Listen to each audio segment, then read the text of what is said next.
আসসালামু আলাইকুম। Hello everyone, আজকে আমরা দেখাবো সুকাম 1050 ভিএ আইপিএস উইথ ইউপিএস। এটাতে দুটি মোডই আছে।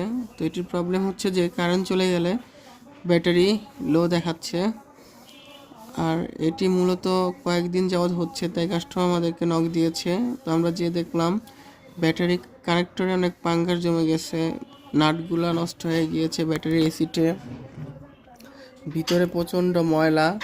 তো এটা মূলত এগুলা হয় লো মেনটেনেন্সের কারণে। তো কিছুদিন বা 2-3 মাস পর পর আইপিএস চেক আপ করিয়ে রাখতে হয়, তাহলে ঠিকঠাকভাবে কাজ করে।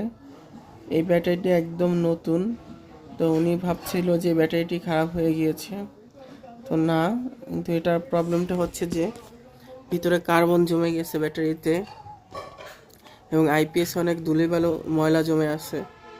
এটার প্রবলেমটা কারেন্ট চলে গেলে লো ব্যাটারি দেখায় এবং কারেন্ট আসলে ফুল চার্জ দেখায়। তো অল্প কিছুক্ষণ 1-2 মিনিট চার্জ হয়েই ফুল হয়ে যায়, কারেন্ট চলে গেলে সাথে সাথে লো ব্যাটারি দেখায়। তো আমরা এটি মেনটেনেন্স করে দিয়েছি, ইনশাল্লাহ এখন ঠিকঠাকভাবে চলতেছে।